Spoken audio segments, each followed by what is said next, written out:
베드로전서 1장 1절로 2절 말씀입니다.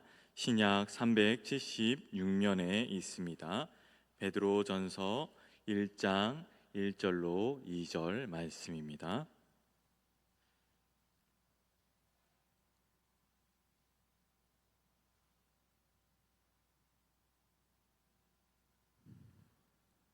베드로전서 1장 1절로 2절 말씀 함께 합독하시도록 하겠습니다. 예수 그리스도의 사도 베드로는 본도, 갈라디아, 갑바도기아, 아시아와 비두니아에 흩어진 나그네 곧 하나님의 아버지의 미리 아심을 따라 성령이 거룩하게 하심으로 순종함과 예수 그리스도의 피 뿌림을 얻기 위하여 택하심을 받은 자들에게 편지하노니 은혜와 평강이 너희에게 더욱 많을지어다. 아멘. 우리 옆에 분들과 인사 나누도록 하겠습니다. 주님의 자녀로 일주일 동안 잘 사셨습니까? 라고 인사 나누겠습니다.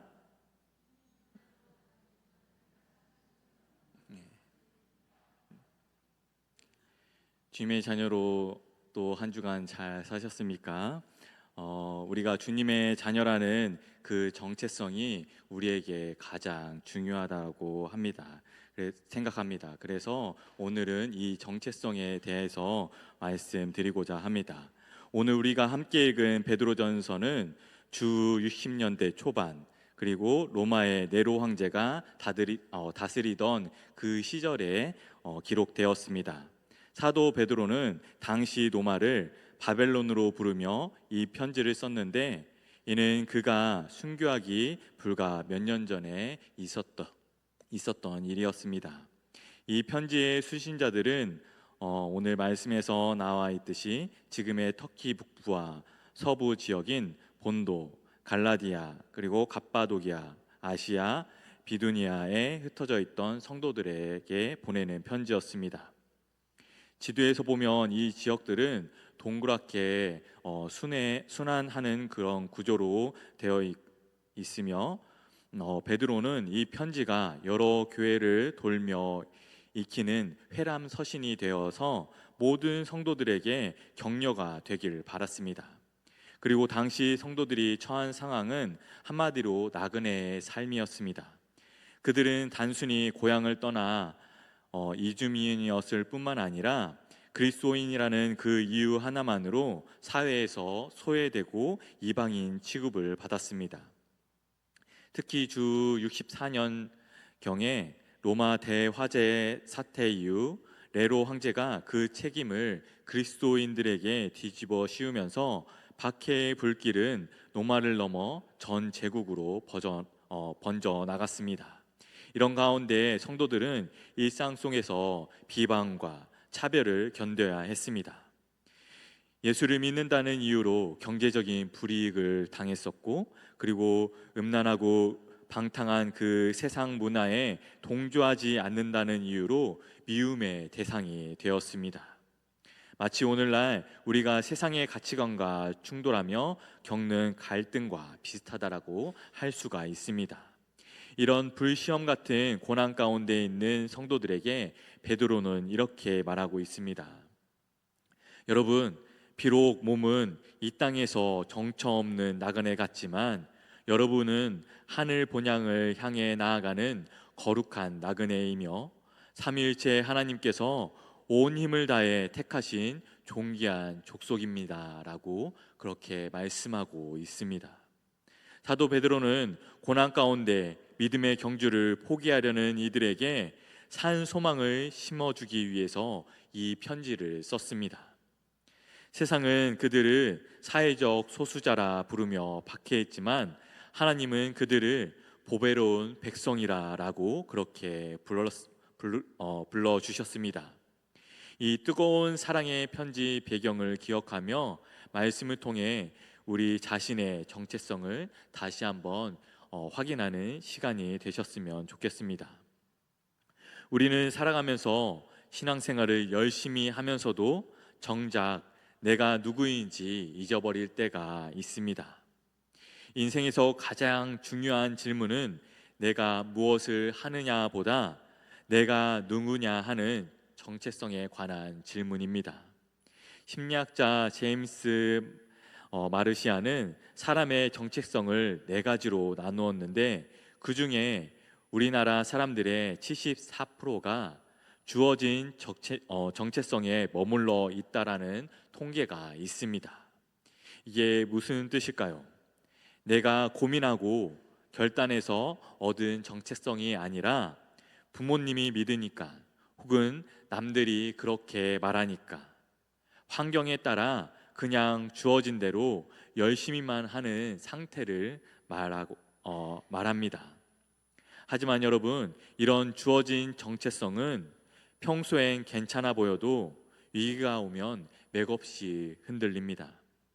오늘 우리가 살펴볼 베드로전서는 바로 이런 위기 속에 있는 성도들에게 당신이 누구인지 아십니까?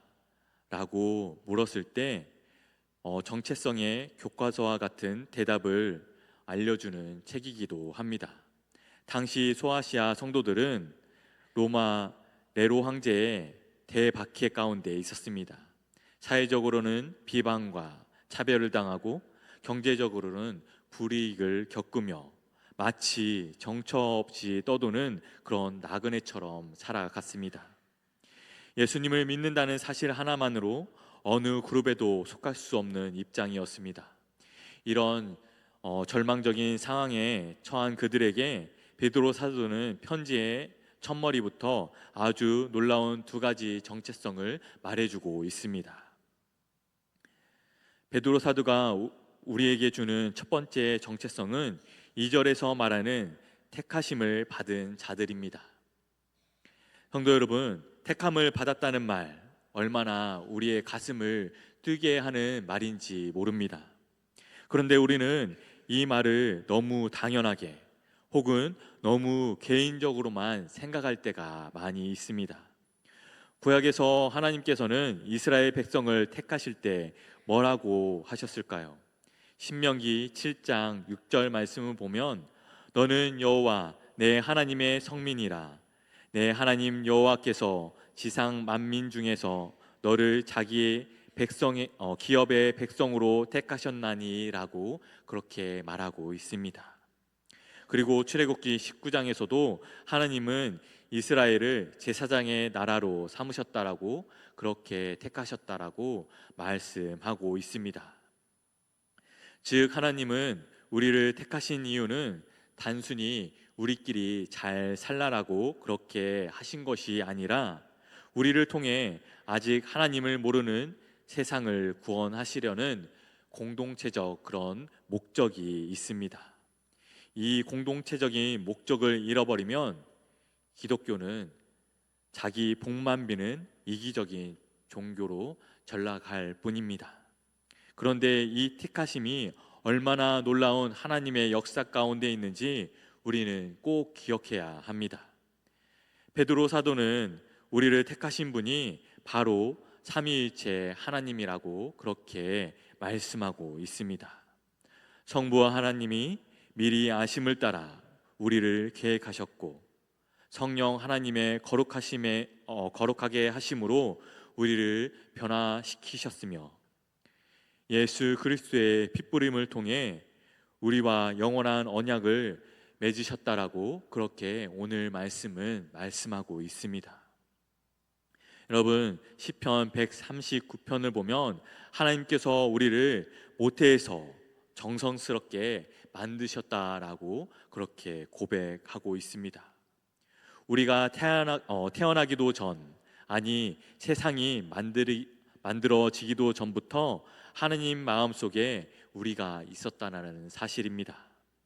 이 정체성이 확립된 사람은 두 가지의 반응을 보입니다. 첫 번째는 찬양과 예배입니다. 나 같은 죄인을 살리려 삼위 하나님이 힘을 합치셨다는 그 사실을 깨달았을 때 우리는 그 하나님을 찬양하지 않을 수 없습니다. 그리고 찬양을 넘어 예배하지 않을 수 없습니다. 두 번째로 전파입니다. 어둠 속에 있던 나를 빛으로 인도하신 그분의 아름다운 덕을 세상에 자랑하지 않을 수 없는 것입니다. 하지만 그렇게 살아가지 못할 때가 우리는 참 많습니다. 마태복음 18장에서 용서할 줄 모르는 종의 비유가 나옵니다. 하나님은 우리를 7번, 70번 넘도록 용서해 주시며 택해 주셨는데, 정작 우리는 택함받지 못한 사람처럼 살아갈 때가 있다라는 말씀입니다.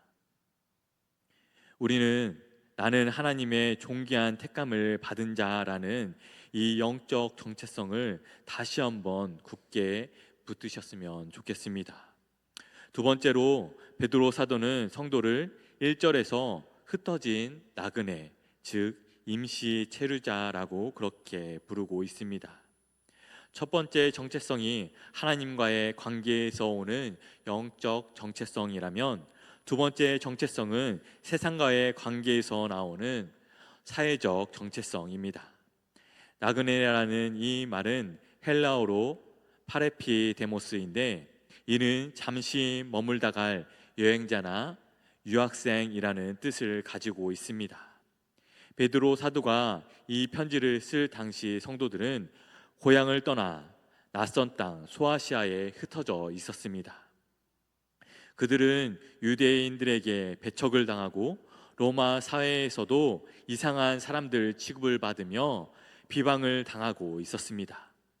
그때 베드로 사도는 이렇게 말하고 있습니다. 여러분, 기죽지 마십시오. 여러분이 이 땅에서 낯선 자 취급을 받는 이유는 여러분의 본향이 이곳이 아니기 때문입니다. 여러분은 하늘나라 시민권자이기 때문입니다. 라고 그렇게 말하였습니다. 이 나그네의 삶에는 아주 중요한 특징이 있습니다. 첫 번째로 하나님을 경외하는 삶입니다. 유학생이 타국에 있어도 본국의 시민임을 변치 않듯이, 우리는 세상의 기준이 아니라 하나님의 심판과 가치 기준으로 살아가야 합니다. 세상 사람들은 돈이 최고라고 그렇게 말하고 있을 때에, 나그네인 우리는 하나님을 두려워할 줄 알아야 한다라는 것입니다. 그래야 세상에 휩쓸리지 않고 오직 하나님께서 우리에게 주신 믿음의 정체성을 가지고 살아갈 수 있기 때문입니다. 그리고 세상을 두려워하지 않고 주님을 두려워할 때 우리는 그 두려운 마음을 가지고 더욱 거룩하게 살아갈 수 있을 것입니다. 두 번째로 대안적인 삶을 사는 것입니다. 우리는 이 세상에 살지만 세상 방식에 세뇌되어서는 안 됩니다. 예를 들어 일본이나 뉴질랜드에 가면 차들이 좌측으로 통행을 합니다. 한국 사람이 거기서 좌측 통행을 한다고 해서 일본 사람이나 뉴질랜드 사람이 되는 것은 아닙니다. 마찬가지입니다. 우리가 이 세상의 법을 존중하되 우리의 핵심 가치관은 하늘나라에 있어야만 합니다. 세상은 욕망을 따라갈 때 우리는 하나님의 뜻을 따라가는 거룩한 나그네들이 되어야 합니다. 그런데 이 세상은 우리를 그렇게 가만두지 않습니다. 우리가 격렬하게 하나님을 붙들을 때 더욱더 격렬하게 우리를 흔드는 것이 사단입니다. 그래서 우리는 정말 기도하며 그리고 말씀을 붙들고 하나님 옆에 꼭 붙어 있어야 합니다. 그래야 우리가 거룩한 나그네로서 이 세상에 살아가다가 주님 앞에 설 수 있는 것입니다. 마지막 세 번째로 이 두 가지 정체성은 삶의 현장에서 비로소 완성된다는 사실입니다. 서론에서 말씀드렸듯이 많은 그리스도인들이 주어진 정체성으로 이 세상을 살아갑니다. 나는 교회 오래 다녔으니까 당연히 신자겠지라고 그렇게 생각하지만 막상 큰 위기가 닥쳐오면 하나님을 모르는 사람처럼 그렇게 반응할 때가 있다라는 사실입니다. 정말 우리가 무너질 때, 힘들 때, 괴로울 때, 슬플 때에 하나님을 원망할 때가 있다라는 사실입니다. 하지만 하나님께서는 우리가 세상을 살아가면서 주어진 정체성이 아니라 확립된 정체성으로 살아가길 원하십니다. 구약의 아브라함을 보시면 잘 알 수가 있습니다. 그는 갈대아 우르를 떠나 가나안 땅에서 평생을 나그네와 그리고 거류민으로 살아갔습니다. 그 기근이 오고 전쟁이 나는 그 위기 속에서도 그는 끊임없이 나는 하나님의 사람인가 아니면 세상의 거류민인가 라는 그런 질문을 끊임없이 했을 것입니다. 그리고 그 시험들을 통과하며 비로소 믿음의 조상이라는 확립된 정체성으로 그렇게 살아갔습니다. 베드로는 어떻습니까? 그는 주를 위해 죽겠나이다 라고 그렇게 예수님 앞에서 고백했던 사람입니다. 하지만 정작 예수님이 잡히시던 밤 3번이나 예수님을 부인하며 그렇게 무너진 삶으로 갔던 사람이었습니다. 하지만 부활하신 주님 앞에서 성령을 받은 후에 그는 더 이상 흔들리는 시몬이 아니라 반석 베드로가 되었습니다. 그래서 어떠한 고난과 위기가 그를 진짜 사도라는 확립된 그런 정체성으로 빚어 주셨다는 사실입니다. 최근 우리가 겪었던 코로나 사태를 떠올려 보면 잘 알 수가 있습니다. 예배당이 문이 닫히자 많은 이들이 혼란에 빠졌습니다. 정체성이 단지 주어진 상태였기 때문입니다. 하지만 어떤 이들에게는 그 시간이 오히려 삶의 현장에서 하나님을 예배하고 세상과는 다른 평안과 소망을 보여주는 확립된 정체성으로 나아가는 절호의 기회가 되었다라는 사실입니다. 성도 여러분, 위기는 우리의 진짜 정체가 드러나는 그런 시간이 됩니다. 고난이 올 때 왜 나에게 이런 일이 생겼는가라는 그런 원망을 하기보다는 내가 이 땅의 정착민이 아니라 나그네임을 깨닫게 하시려고 이런 고난을 주시는구나. 삼위일체 하나님이 나를 택하셨음을 증명하시기 위해서 나의 삶 가운데 나를 그곳에 보내셨구나라고 그렇게 고백하시기 바랍니다. 세상 속에서 흔들리면서도 내가 누구인지 분명히 알 때 우리는 베드로 사도처럼 감격과 기쁨으로 믿음의 편지를 써 내려갈 수 있을 것입니다. 말씀을 맺고자 합니다. 사랑하는 성도 여러분, 우리가 누구입니까? 우리는 하늘을 향해서는 하나님의 존귀한 택함을 입은 자이고 세상을 향해서는 하나님의 나라를 보여주는 나그네입니다. 이것이 바로 그리스도인들의 영광스러운 두 정체성입니다. 하나님은 우리를 너무나 사랑하셔서 창세전부터 우리를 계획하셨고 예수님의 피로 인을 씻으셨으며 성령님으로 날마다 거룩하게 빚어 나아가고 계십니다. 이러니 세상에서 조금 무시당하고 오해받는다 해서 너무 위축되지 마시기 바랍니다. 우리는 잠시 체류하는 여행자일 뿐 우리의 본향은 세상이 아니라 하늘에 있음을 꼭 기억하시기 바랍니다. 언제나 세상으로 나아가는 우리의 발걸음은 항상 당당해야 합니다. 삶의 현장에서 하나님을 경외하는 마음으로 세상과는 다른 선한 행실로 하나님의 아름다운 덕을 선포하며 사시기 바랍니다. 그때 비로소 우리의 정체성은 주어진 정체성을 넘어서 위기 속에서도 말씀으로 빛나는 확립된 정체성이 될 것입니다. 우리 모두가 주님 앞에 서는 그날, 참으로 영광스러운 그리스도인의 정체성을 지키며 살았구나라는 그런 칭찬을 듣게 되시기를 주님의 이름으로 간절히 축원합니다.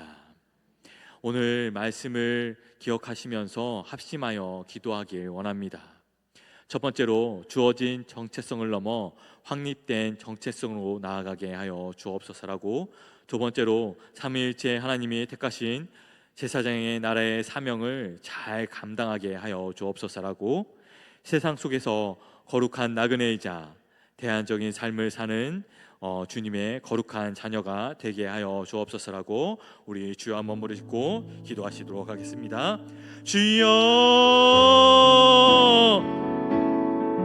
사랑이 풍성하신 하나님 아버지, 오늘 말씀을 통해 우리 자신을 깊이 되돌아봅니다. 그동안 우리는 그저 부모님이 믿으니까, 혹시 남들이 그렇게 말하니까 습관적으로 믿음의 자리에 머물러 있던 주어진 정체성의 신앙인이 아니었는지 다시 한번 되돌아봅니다. 그리고 주님 앞에 다시 한번 섭니다. 아버지, 위기가 닥치고 삶의 근간이 흔들릴 때 세상 사람들과 똑같이 절망하며 무너졌던 우리의 연약한 믿음을 다시 한번 용서하여 주시옵소서. 고난 속에서도 흔들리지 않은 확립된 정체성을 우리에게 믿음으로 주셨듯이 그 믿음을 가지고 주님 앞에 바로 서게 하여 주시옵소서. 그래서 주님 앞에 서 있는 그 모습 그대로 세상 가운데 바로 서며 나아가게 하여 주시옵소서. 그래서 택함 받은 자, 제사장의 나라의 삶을 온전히 살아갈 수 있도록 하여 주시옵소서. 그래서 하나님의 거룩한 계획 가운데 우리의 삶이 있을 수 있도록 아버지께서 인도하여 주시옵소서. 그래서 주님이 우리에게 부어주시는 아름다운 떡을 선포하며 빛의 통로가 되어서 우리의 삶 가운데 날마다 감격스러운 예배와 찬양이 넘쳐날 수 있도록 아버지께서 함께하여 주시옵소서. 우리가 이 땅에서 영원히 살 정착민이 아니라는 그 사실을 항상 잊지 않게 하여 주시옵소서. 그래서 나그네의 힘을 잊지 않게 하여 주셔서 세상 속에서 우리가 정말 영원히 살 것처럼 그렇게 살아가는 것이 아니라 영원히 살 그런 본향 하늘나라를 항상 기억하며 하늘나라의 모든 것들을 맡기고 살아갈 수 있는 증인된 삶을 살아갈 수 있도록 아버지께서 하여 주시옵소서. 하늘나라의 향기를 풍기며 나아가는 거룩한 나그네의 삶을 살아갈 수 있도록 아버지께서 함께하여 주옵시고 인도하여 주시옵소서.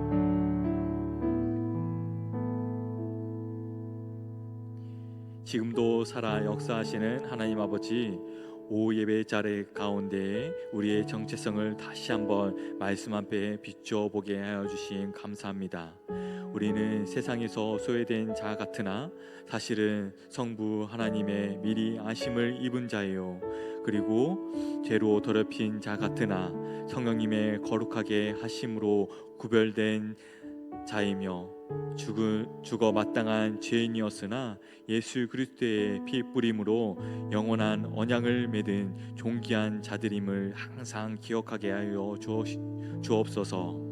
이제 예배당 문을 열고 나가는 우리의 발걸음이 나그네 같으나 당당하게 하여 주시옵소서. 그래서 삶의 현장에서 겪는 고난과 위기를 오히려 우리의 진짜 정체가 드러나는 기회로 삼게 하여 주시옵소서. 그리하여 훗날 주님 앞에 서는 그날에 참으로 아름다운 소풍 같은 인생을 살았노라라고 그렇게 고백하며 영원한 본향으로 돌아가는 우리 모두가 되게 하여 주시옵소서. 우리의 영원한 시민권을 주시는 예수 그리스도의 이름으로 간절히 기도하옵나이다. 아멘. 우리 구주 예수 그리스도의 은혜와 하나님의 사랑하심과 성령님의 감화 감동 교통하심의 은혜가 본향을 향한 나그네의 삶에서도 택함 받은 백성으로 말씀의 삶을 살아내므로 주님을 증거하며 살아가길 원하는 주의 백성들과 이들의 삶 위에 이제로부터 영원토록 함께 하옵시기를 간절히 축원하옵나이다. 아멘.